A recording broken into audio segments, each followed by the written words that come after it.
Viewers of Truth for a Change, a hello from Joe. I have been neglecting you some. I don't say thank you for watching like they do on NPR and Amy. Joe Friendly comes forward at last. I don't know how much longer I will live now that I've taken on Trump. Considering how much I have attacked government, I have led a pretty graceful life. The government hasn't given me a hard time. I guess they appreciate that my approach is basically benign. It is aimed at humanity thriving. I try to be so open that my ideas transcend the usual moral boundaries, good, bad. This guy's a good guy. His heart's in the right place. Let him play. He's got a good sense of humor. We listen to all his phone calls. We read all his email. The guy is basically harmless, boss. I think we don't have to cause him grief. Let's just see how he plays out among all the people out there that we do cause grief because we don't like their militaristic, antagonistic, but good old Joe Friendly. Let's be friendly to Joe Friendly, I figure the government said along the way. But now that it's changing from Obama to Trump, now Obama went to my law school as a teacher.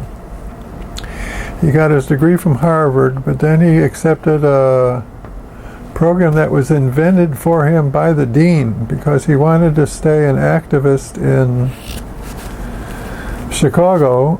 And here we were at the University of Chicago, so we said you could be activists during the day and just come by once in a while and teach courses in constitutional law. How's that?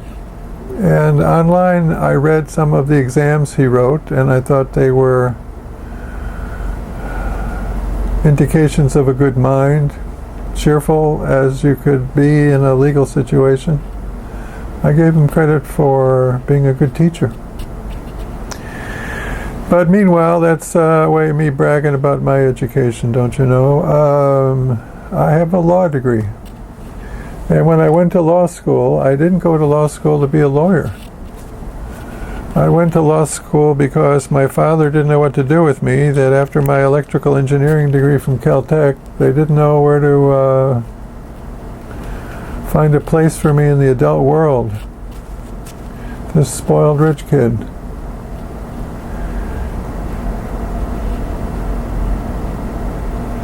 And he figured, well, if I send you to law school, then you'll be able to get a job with your engineering degree as a patent lawyer.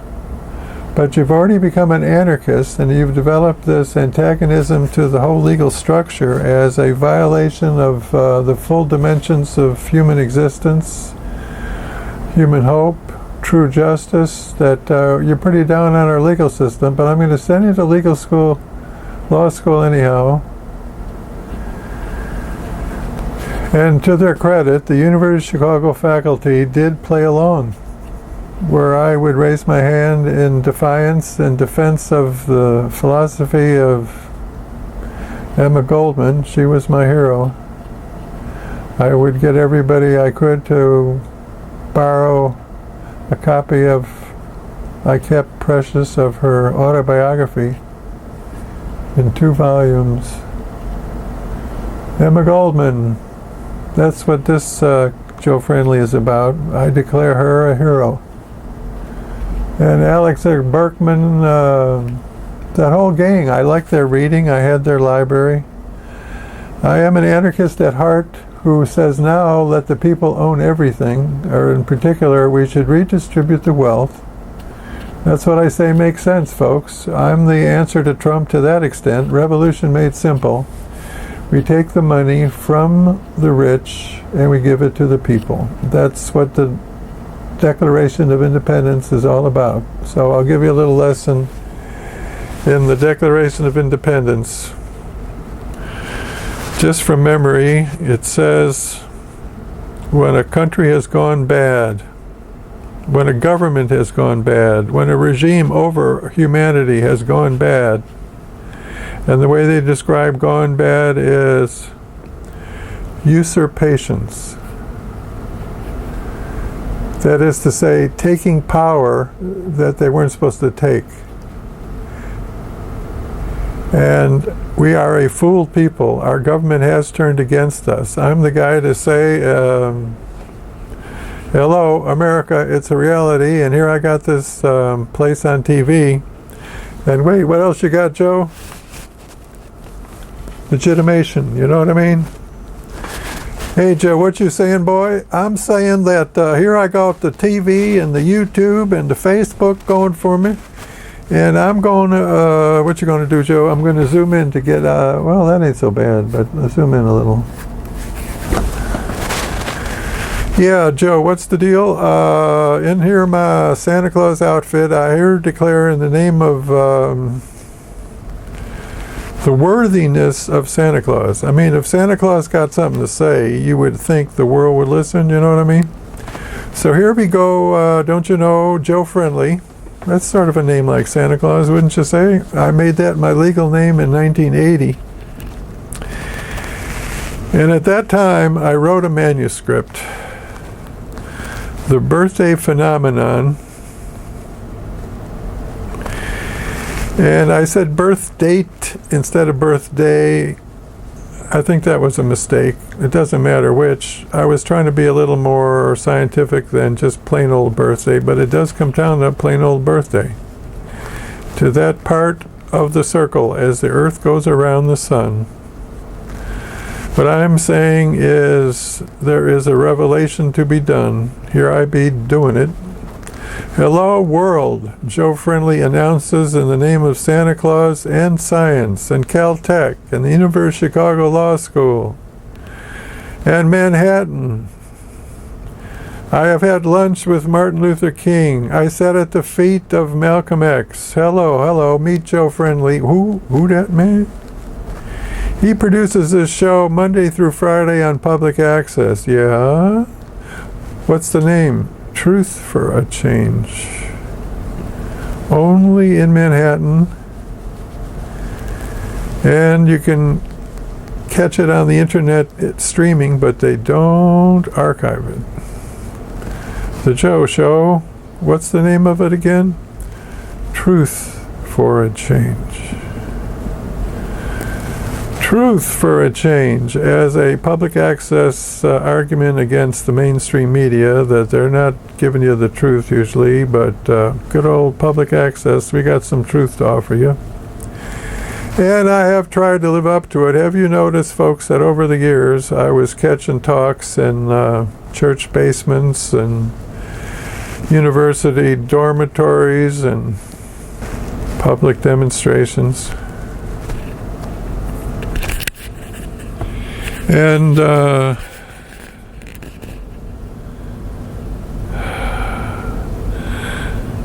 lately, I've been seeing stuff on YouTube that makes sense to play that instead of what I have to run around town taping. Like tonight, there's an event at Cooper Union at 7. I have to edit this piece and put it up before 8. To get that to 7 o'clock, I'd have to leave here around 6. It's already 5:10. Looks like I won't go to the Cooper Union, but this is more important. But what were they going to do at Cooper Union? A discussion about what to do about Trump. And indeed, folks, that is what the logic of this program is. What Santa Claus brings is the answer to your hopes, folks. An answer to Trump by spelling out in clear, simple terms a intellectual path for a new narrative for America, the narrative of peaceful revolution, creating a government in waiting with which to gracefully replace the prevailing regime that has gone bad.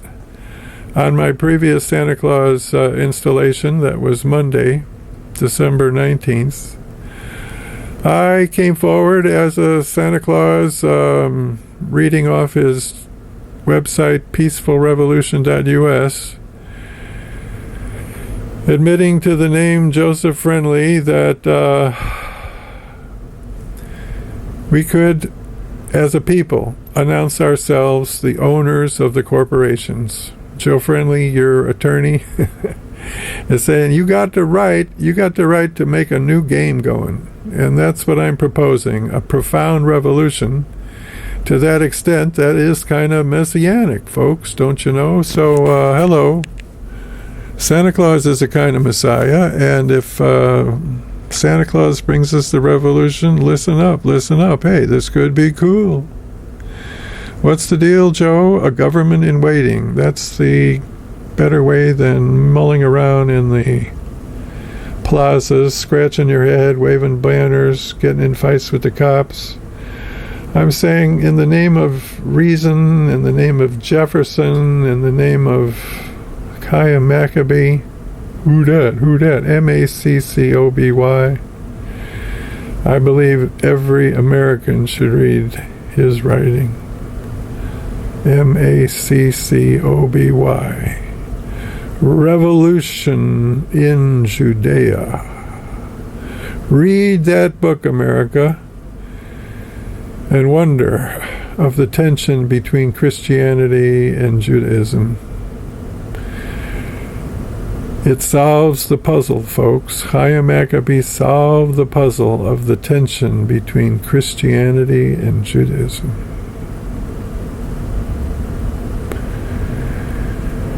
The role of Rome.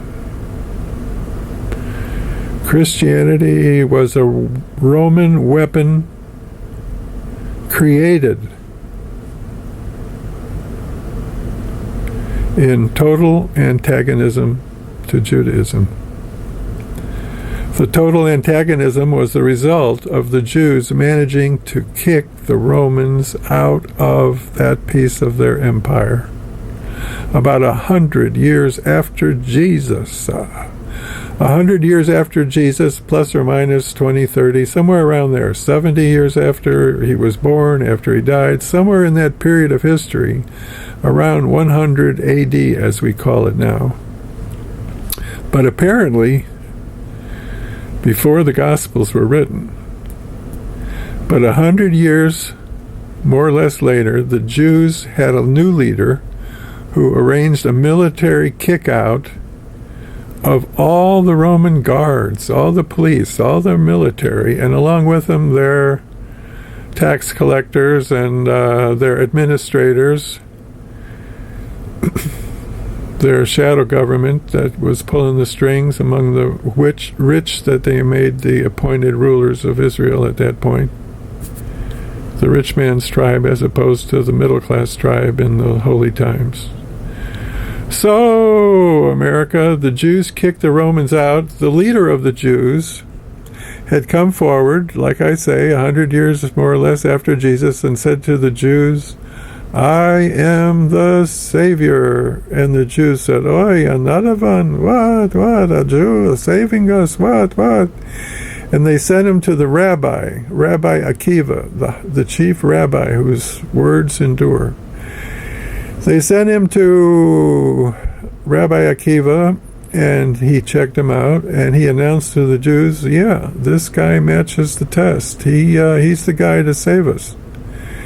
And America, my question to you is, do you know what he saved them from? I already told you. Roman occupation. How do you save them from that? They raised guerrilla armies. They got enough weapons and tricks, and no more Romans. Now here's the kicker, folks, where Christianity comes in. The Romans had a meeting in Rome. What are we going to do about the Jews? You know, if we let them kick us out of one piece of the empire, it'll be a bad example, the domino effect and stuff like that. What do we do? And they said, you know, how about military force? We got 17 legions. We only had 4 in Israel. Why don't we just beat the... And they said, you know, maybe we could be smarter than that.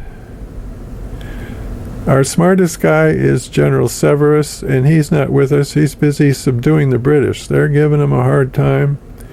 He's trying to get them in the empire real good, and they're fighting back. Let's call him back and let the British get the upper hand a little more over there, but we got to figure out what to do about the Jews. So they brought General Severus back. They had to send runners, and it took him about 3 months to disentangle himself from his responsibilities running a war in Britain. But he showed up in Rome, and he heard the story. What? The Jews had, what was the deal again? There was this guy, he stepped forward, like good old Joe Friendly is doing now, did you notice? And say, I am the one to save us from the number one problem. In those days, you heard that one, Roman occupation. And his solution, no Roman occupation. They explained that to General Severus, that he did raise the military and kick their proverbial butts out of the land. So they explained this to General Severus, and he said, let's have a trade embargo. Let's not let anybody, what we control, totally control what goes in and out of this region that has kicked us out. So they laid siege to it. They encircled it with ditches, trump walls, with security checkpoints. And that was the way of the Rome conquering Israel, because it says in the Talmud, the history books that the Jews wrote themselves, that it took only 7 years of this trade blockade, and Israel was so dependent on international trade by that point in their historical development that they were totally dysfunctional. They were so hungry, children were eating their parents, and vice versa, says the Talmud. And in that extreme,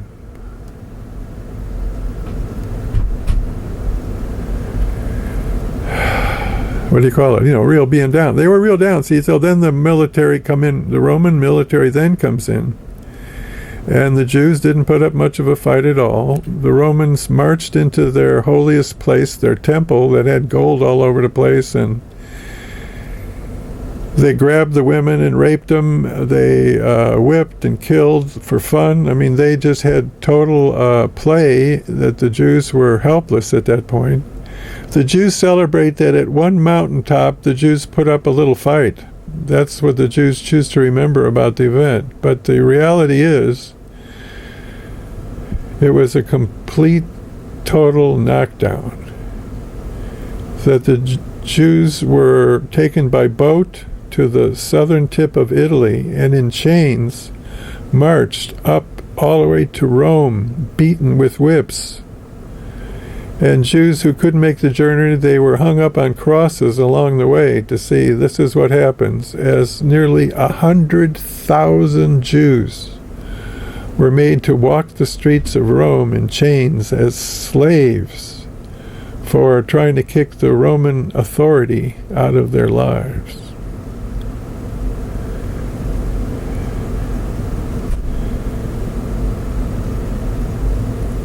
And what happened to Israel?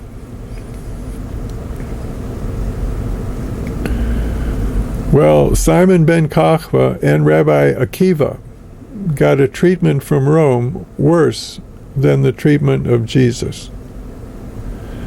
They were skinned alive and then burned at the stake, with the Romans adding the additional water with some wool, some wet wool, placed over their hearts, so that as they burned alive, their hearts would beat that much longer for them to experience the pain. That was the mentality of Rome when it created Christianity, a systematic defilement of Judaism in point after point. I'll get into that. Chaim Maccabee in his book Revolution in Judea gets into it some. The culprit is Saul, otherwise known as Paul, who wrote most of the New Testament. If you take a hotel version of the Bible and you split it in half, clunk, one half is the Jews, one half is the Christians. Then you take the Christian half, clunk, you split that in half, just the number of pages. Half of it is the four gospel, Matthew, Mark, Luke, and John, and the other half is Paul's writings. If I got that right, I might have a little more on that other half. But hello, America. Here comes the truth that Christianity was a plot by the Romans when they got real angry at the Jews, and they invented the whole story. But in particular, I'm going to tell you the number one point. And that is the first commandment. What Jews offered unto the world, a world of many gods, was the idea of all the God ideas floating around to be all merged into one. Mano, one thinking, to center, to bring together, to integrate, to combine, to harmonize many gods into one, all the gods into one, God as the power of it all. The Jews managing to urge people to imagine that, the power of it all centered upon, to be considered upon, and even those considerations to be shared. The word worship I am not comfortable with, but something closer to wondering about. Let's try to wonder about all that power somehow focused upon. Frankly, I don't think that's what life is about. It's not about some kind of central power. It is about our sharing and understanding, as if we were one, that our electronics, our mass media, our social media have finally achieved not only a kind of immortality. If you say something worth saving, it's out there in the world saved. It's one of the images. It's a contribution to the information world. So, hello, America. Here I go.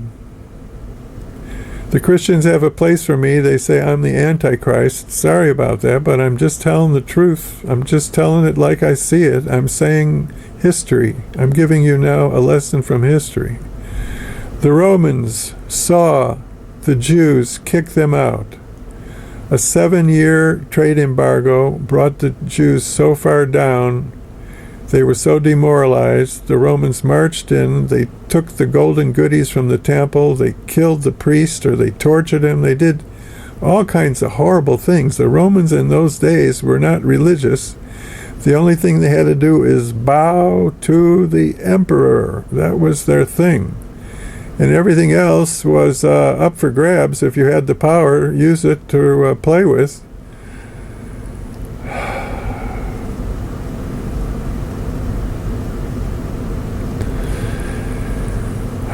Now, the Jews wouldn't bow to the emperor, so there was an issue right there. The Jews had this religion that said you only bow to God himself.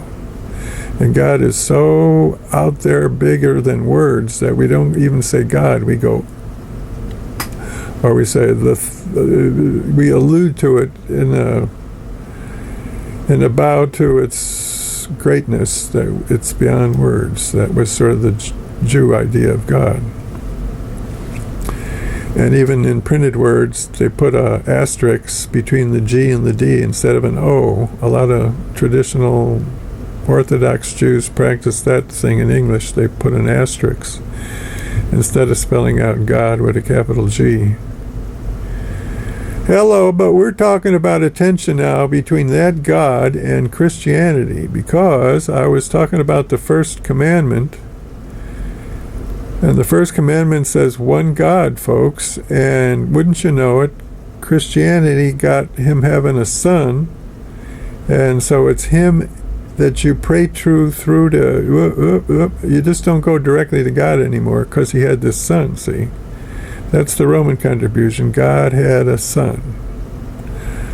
It wasn't sex. Now we're saying God is. Why not sex? As if sex is bad? That's like right there we got some problems, folks. But Anyhow, God didn't have sex, but he had a son with this woman that was betrothed to another. Hello, folks. That is a defilement of Jewish principles in the Jewish holy book.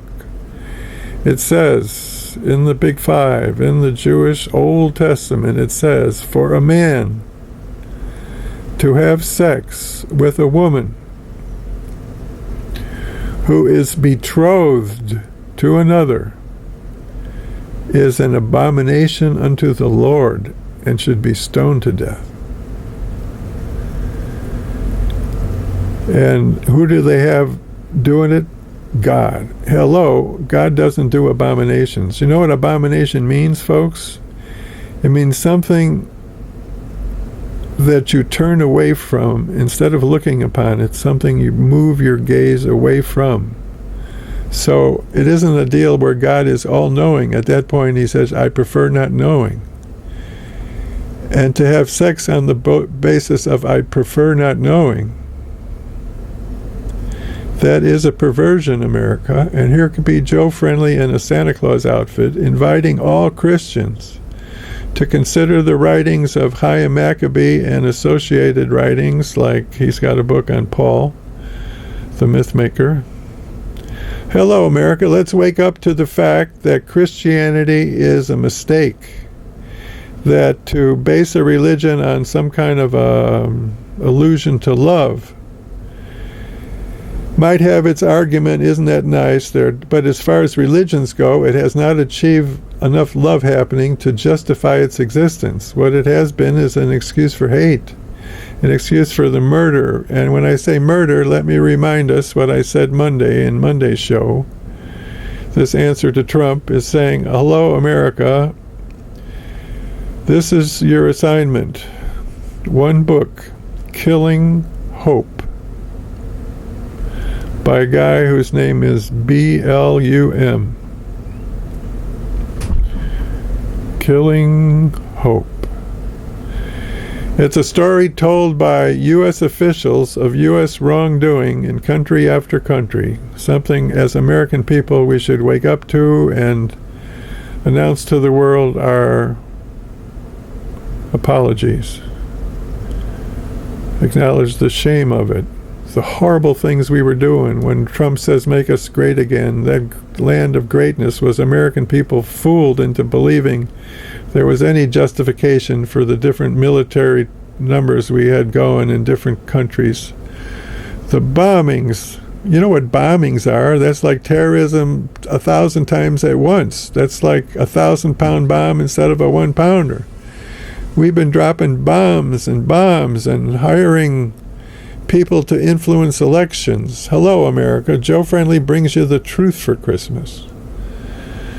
The truth about Christianity. Christianity was cooked up at a time when the Romans made it a capital offense to practice the Jewish religion in their empire. As a result of the revolt of Bar Kokhba, Simon Bar Kokhba,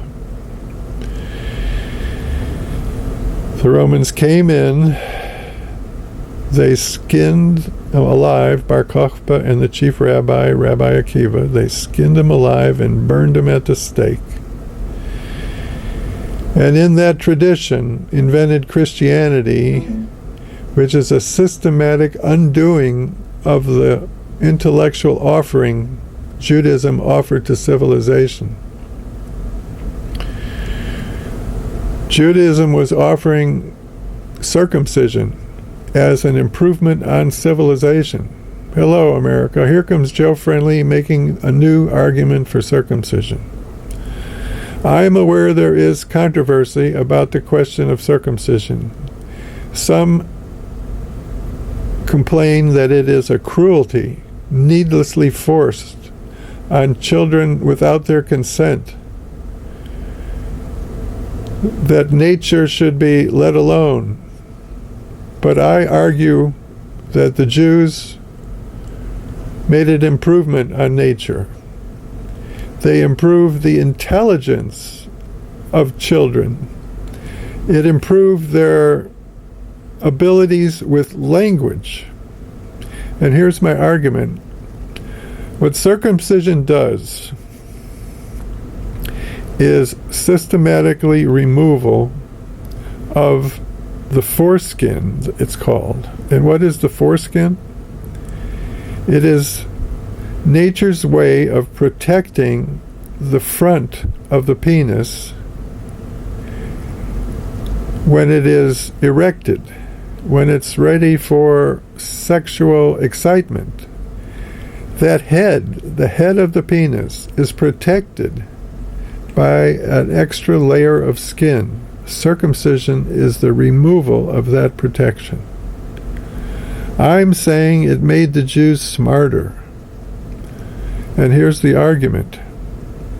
That foreskin, to protect the sensitivity of the penis until adolescence, and then what the child had learned as it grew toward adulthood and was 12 years old, and then erections occur with frequency,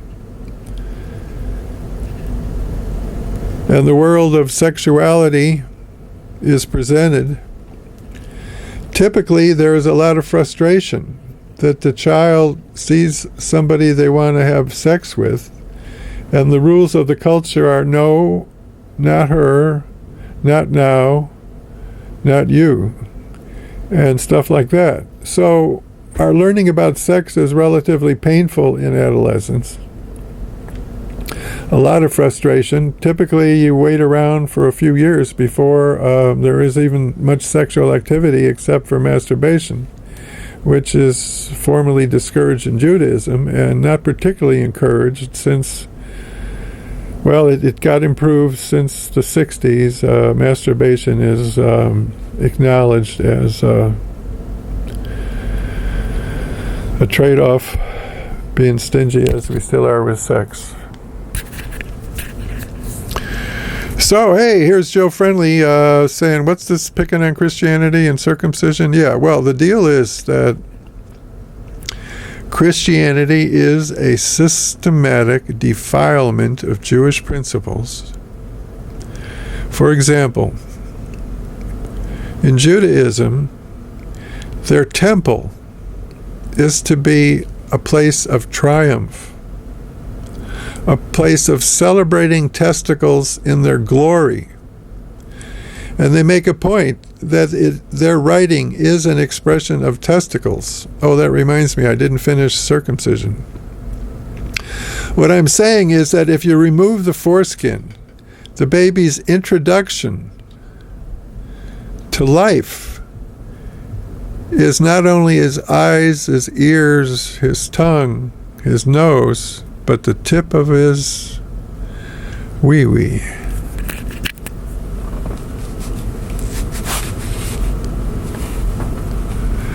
Joe Friendly is offering this explanation for Jewish superiority to those who were uncircumcised. That by adding the energies of sexuality to the eye, the ear, the mouth, as the baby is born, there is an integration of that extra energy, that sexual energy, that excitement, those extra nerve cells and all the associated glands and organs and chemical pathways, that you're adding the inside that ordinarily would be preserved, not being connected up with the nervous system more or less until adolescence and an occasional wet dream and along the way, that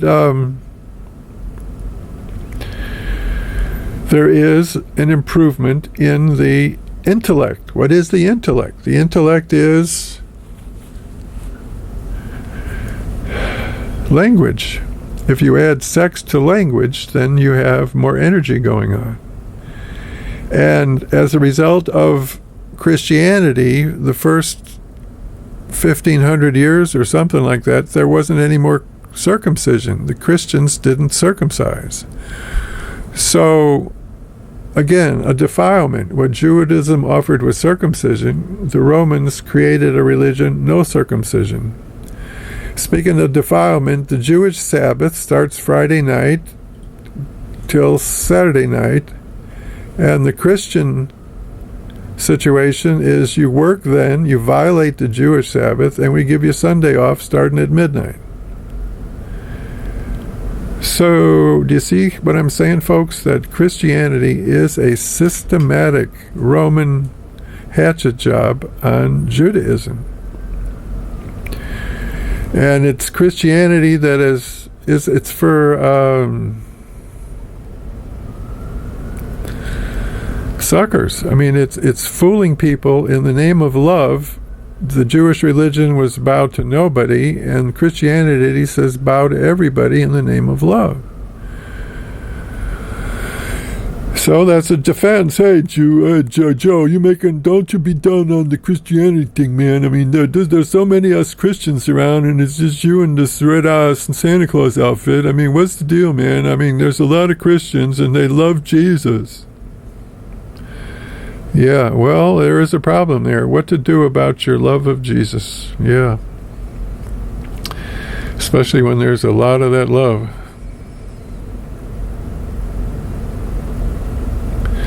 I think it's something to wonder about and to consider it. Love as love.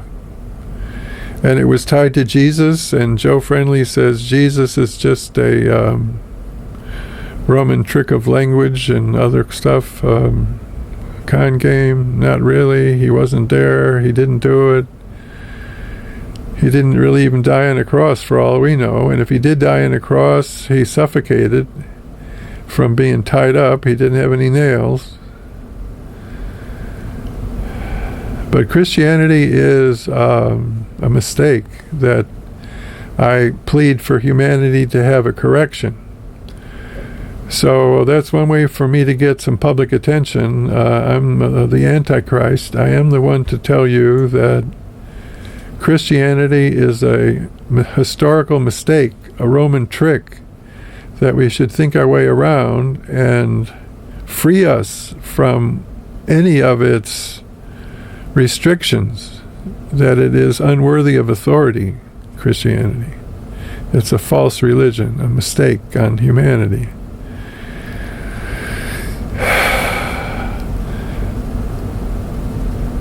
People have the impression that Matthew, Mark, Luke, and John are four independent witnesses to the life of Jesus. Not so.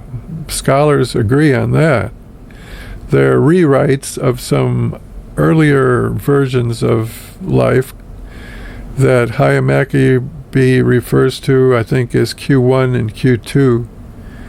Different historical sources. But Christianity was cooked up language to manipulate people.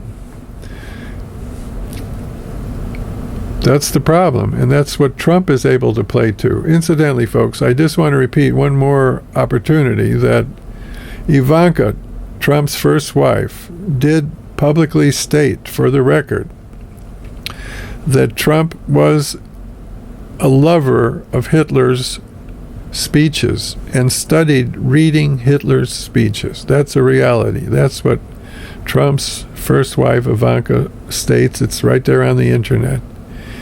He liked to keep Hitler's speeches at his bedside and pick up a speech as he was about to sleep. And he did call them inspiring.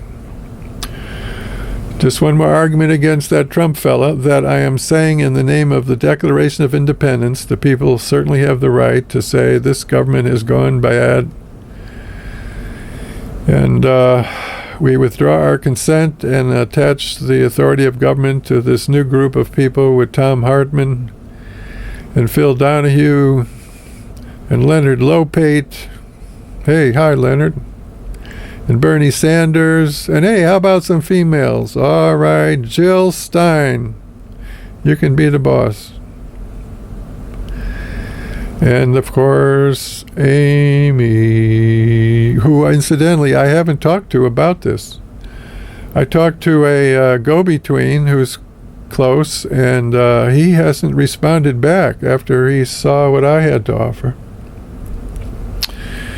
So, you who watch this show, and hello, Amy, I am wondering out loud if you would be so kind as to lead a new national narrative where we discuss into being a graceful changeover from the wealthy to the people of power, that is, and we talk out loud to create a government in waiting where we have new leaders, new voices who can just make proposals to the people, and the people go yes or no with their cell phones, and that's a new instant democracy. Stuff like that, Amy. Democracy made simple. As far as socialism versus capitalism, let me settle some points on that subject. The ways of the commercial corporation are systematically immoral. They systematically take advantage of all loops within the human effort to write down morality into words. They look away for ways around those words and even up against those words. If you got enough money to pay a lawyer, you can go directly against the word as well as around the corners. So we have a situation in which the corporations have succeeded. I compare it to a cancer. They have grabbed our control centers, our government, and when you combine government and the money folks,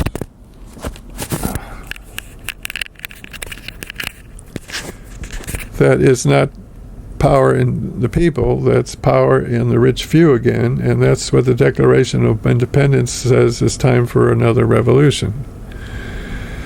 So, Amy and Tom Hartman and Medea Benjamin and Naomi Klein, incidentally, is a Canadian, but welcome aboard. You're our, we're going to pretend like your American mother and father who went to Canada to avoid the draft and going out and killing people shouldn't get killed. You're an honorary American as far as I'm going to announce we all, if you'll accept. Hello. So I was picking on Christianity, and I was saying that the Romans invented Christianity. That it wasn't Matthew, Mark, Luke, and John. It was the Romans hired Saul, who changed his name to Paul, who wrote the New Testament and systematically defiled Jewish principles. He makes an argument, no more circumcision. So he's designing a religion as a hireling for the Romans that will suffice to boss people around. They have this pope structure, which is, again, a defilement of Judaism. For people to bow to the pope is already a notch below full dignity to be doing some bowing. You're supposed to aspire, Jews, to being popes. All of you are of the level of pope. So that's the distinction between Judaism and Christianity, whether it's whether you're the pope and stuff like that. Now, that siren in the back annoyed me too. Let me see the count. 44 minutes so far. So this is Joe Friendly with a Santa hat on, the producer of Truth for a Change, thinking out loud as a contender for the answer to Trump. I got a mouth on me. I am probably going to get killed pretty soon, but I'm going to try to get said so much stuff that after I'm dead, it'll even get more attention. And the idea is that the alternative to Trump is for the people to take the power back from government, to acknowledge that our current government is so thoroughly corrupt. We got votes for sale. Lobbying is the polite term for it. It's otherwise known as bribery. We have a system that's bad, and the Bible does talk about systems going bad. Abraham, among the first Jews, wouldn't you say? Abraham is a guy who recognizes that his society has gone bad, and he leaves it. It's just too much corruption. So the Bible offers that notion that there are times when governments go bad. It has Abraham leaving, but he's looking for company. If he could find 10 guys He was going to try to save the situation. So the Bible's saying, look around for help, and you could correct a bad government. That's what I be doing, and I'm in the phone book, Joe Friendly, and I'm worried about getting killed, but come on by and talk. We should have a party, a Christmas party. That's an idea. I should pick a location. I'm offering a peaceful revolution this Christmas, this Hanukkah. I'm making fun of Hanukkah. I shouldn't do that. Oh Hanukkah, la da la da hora, last minute. Yeah. Anyhow, I was raised as a Jew. There were wonderful Jewish rabbis in my family. In particular, in Lublin, Poland, my great-grandfather was a legendary rabbi who was known for his intuitive powers. And they called him the man with the iron head. I would have preferred steel, but in those days, I guess they had to settle for iron. Hello, America. I make the claim to have discovered a solar compass for humanity. I make the claim of being a Copernicus for humanity. And according to Confucius, it can be used as a solar generator of political power.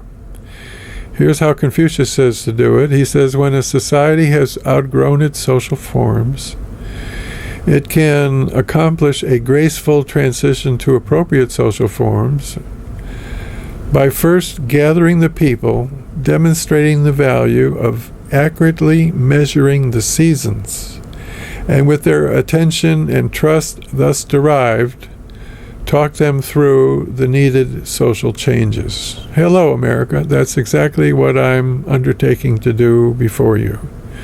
Accurately measuring the seasons, we're talking the importance of birthday. Birthday is important because humans have evolved to respond to those differences in our solar energy situation. Solar energy starts at Christmas time at about this much, let's say, calories per square centimeter per day. That's Christmas time. Days are short.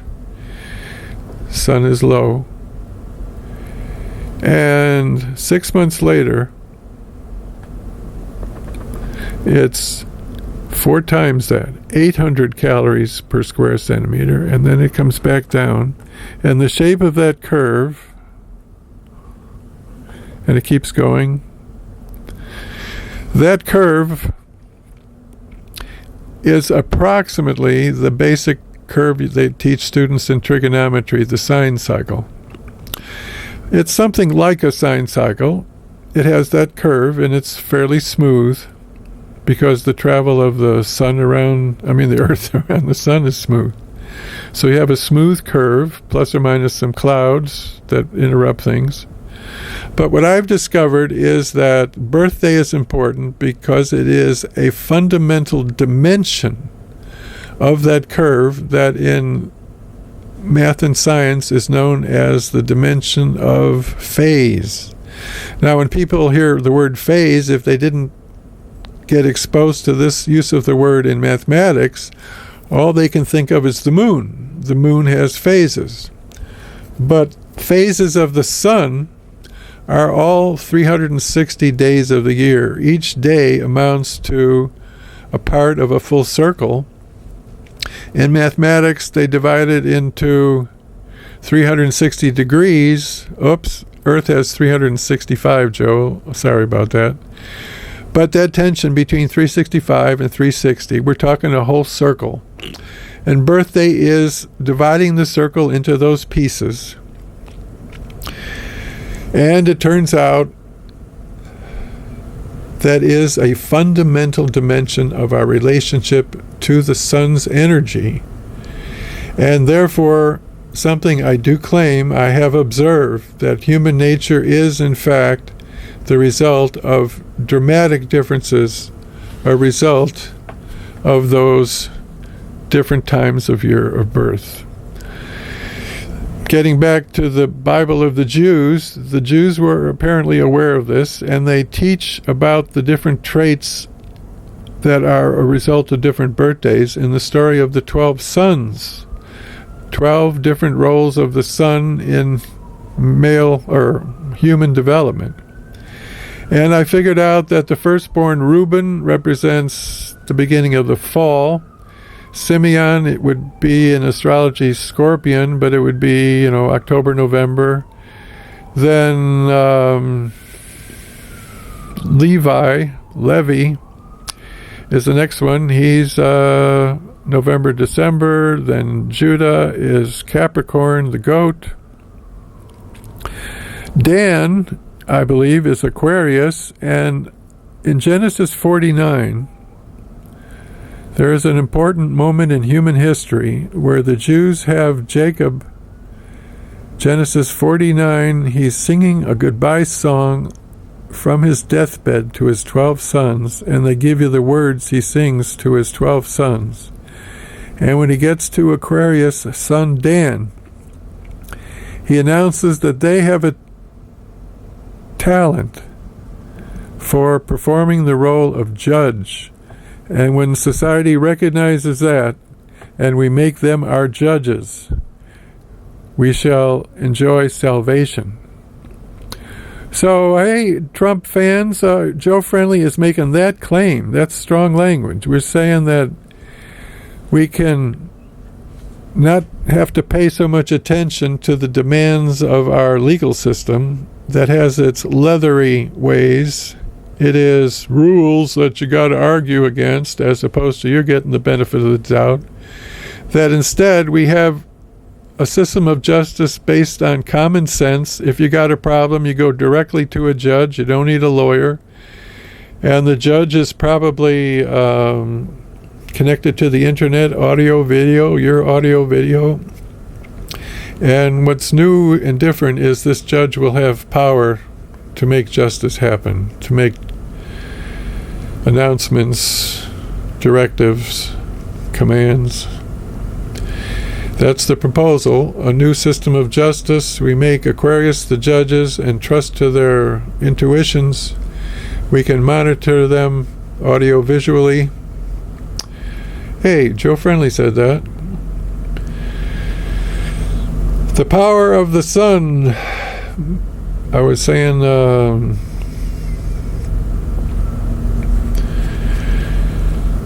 let's, as a people, wake up, look to the truth, get a new discussion going.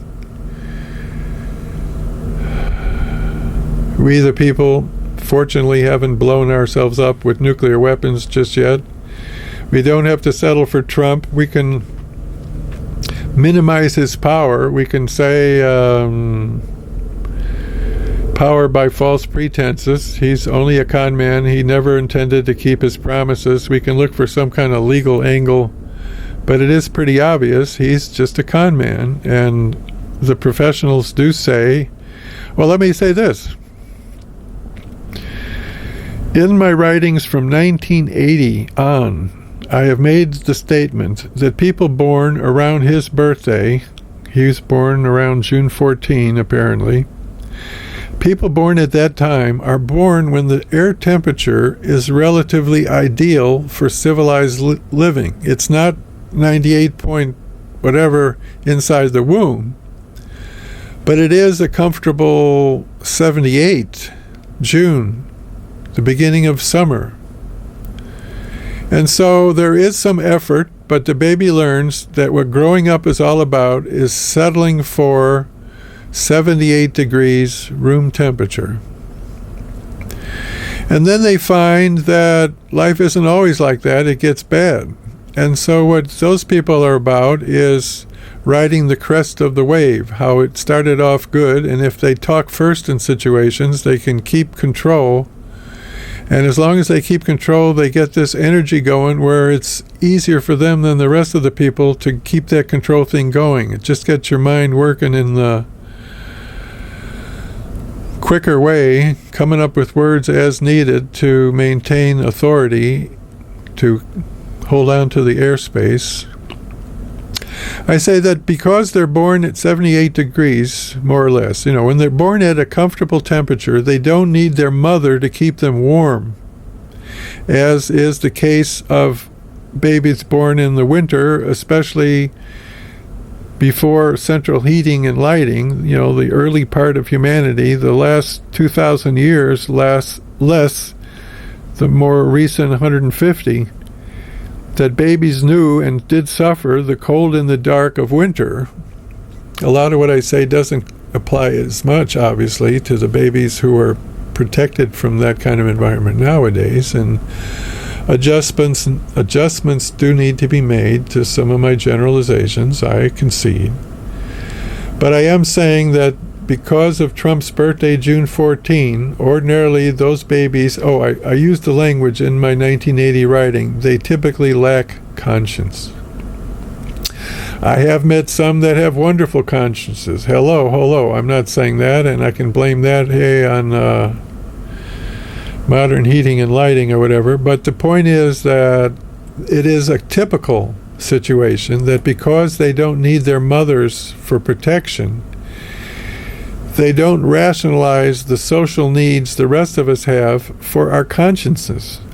And I've talked to many people who have been married or made friends who've no other Geminis in their lives, and they say, yeah, you're right, no conscience.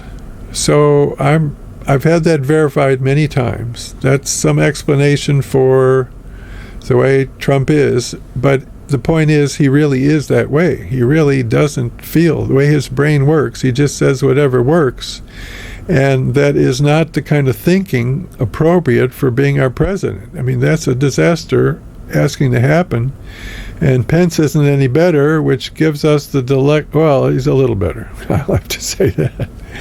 But I'm arguing Declaration of Independence, let's come up with a different government. As far as how fast we can do it, I think we could do it in 40 days. Hey, Amy, are you listening? Joe Friendly, signing off. peacefulrevolution.us, joefriendly.com.org. On YouTube, Google Joe Friendly Revolution, or not Google, search. And I'll try to get more of my birthday writing up there.